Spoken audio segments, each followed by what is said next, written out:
Welcome 3D students. In this video we're going to begin to put materials on our sword to make it look like metal and leather and the gem material. So let's get started. First thing we need to do is bring up the material editor by pushing M on your keyboard. And then we need to go over here and make some space because we're going to have to create a multi-sub-object material like we did for our toy. Because this is one mesh object and we need to apply different materials to different parts of it. Let's pull out a multi-sub-object material, and then let's click and drag off this first node here, let go, and select Materials, General, Physical Material. Now, the first thing we need to understand is that we need to apply this physical material as a whole to our sword object. And some parts of it may turn black because some parts of it may be assigned to nodes that have no material just yet. So I'm going to start with the blade. Now, these physical materials have different preset templates here. And if you click this little drop-down list, you'll see right here that there are different types of things you can choose. For this one, I'm going to choose polished aluminum. And then I'm going to open up the Modify tab and select my object here. And because I'm not seeing anything here, I'm going to assume that it's been grouped. So I'm going to come up here to Group and ungroup my sword. There. Now I'm going to select Polygon Mode, and I'm going to click all the polygons that make up the blade.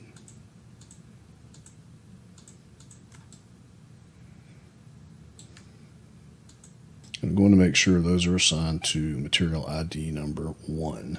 That is in the Modify tab, in the parameters, and it's right here, material ID number 1. Now I don't see anything here yet because I need to render it. So I'm going to turn on Active Shade in my render viewport so I can see what that looks like. Now, one interesting thing we can do is add some more like depth or texture to the blade by using the bump map right here, the bump map. So let's, I'm going to drag these over here and make a little room because I'm going to drag off the bump map node here. I'm going to go General, and I'm going to select Dent. And when I put that on, you can immediately see what that does to the blade. And here are the settings for the dent map right here. I'm going to swap these colors, and that should make the dents go in instead of out. And then we can also adjust the size here to make the dents a little smaller.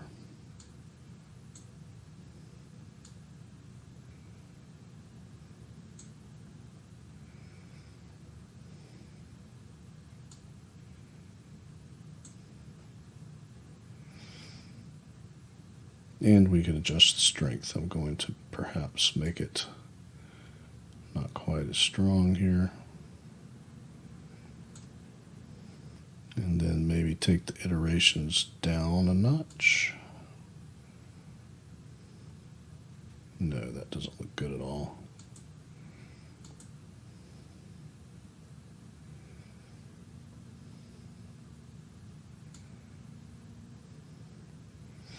We're just trying to give it a little texture so it doesn't look so pristine.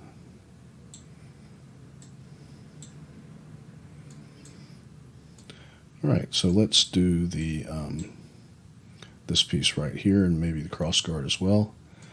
I'm going to pull another physical material out here now, connect it to node number 2, and for this one I'm going to use, instead of polished aluminum, I think I'm going to use satin gold. And I'm going to grab these polygons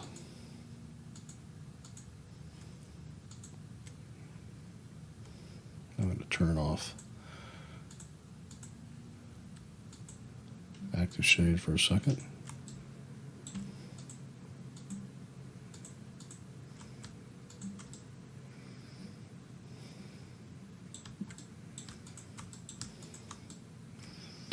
Select all of those and make them number 2.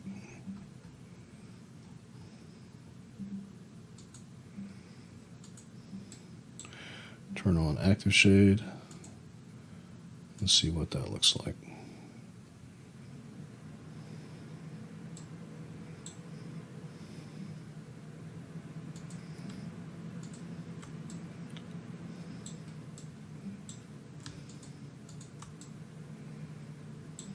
Then I'm going to select I think I'm just going to make my whole crossguard that material.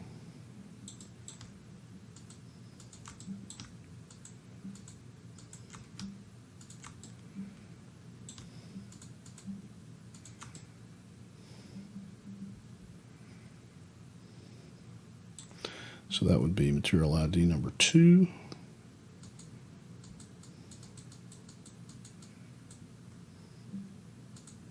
And when we come back in the next video, we're going to add a leather material with a bump map on the grip, and we're going to make some gem materials. And I'll see you then.